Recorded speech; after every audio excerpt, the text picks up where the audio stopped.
The Tuscan Contessa by Dinah Jefferies, published by Penguin, and this is set in World War II Italy in Tuscany. Now, Dinah Jefferies is always exceptionally good on setting, so she's very popular with us.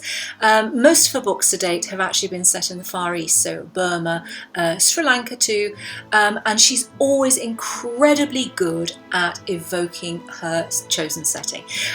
You have the senses, you have the smells, you have the colour, and this is no different in this book, this latest of her novels.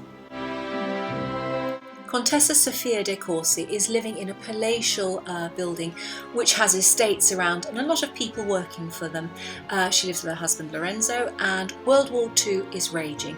Now, the Germans have already invaded, and there is a lot of antipathy towards them being there, of course.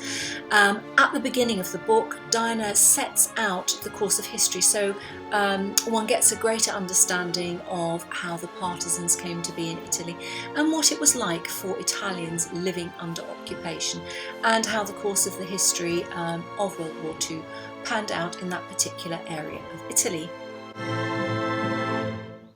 Maxine has come up from Rome. She's part American, and she is going to join forces, as it were, with Sophia in her house. They don't have a particularly easy relationship all the time, but this is what Dinah Jefferies does well. She puts her feisty women centre stage, and they have all kinds of adversity that they have to kind of cleave their way through. And of course, middle of war, it's winter time. It's a very tricky period of Italian history, and I think that's what Dinah does really well. She combines, feisty women, centre stage, with a beautiful setting, and of course Tuscany is a lovely setting for this novel, but it's a very, very difficult period of history. There is a love interest for Maxine.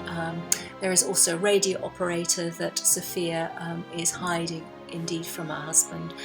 So there's an awful lot going on, and it really sets the scene for World War II in this part of the world. So if you're looking for a good read, a bit of historical information, some very good female characters, then I think The Tuscan Contessa by Dinah Jefferies is certainly one to pick up.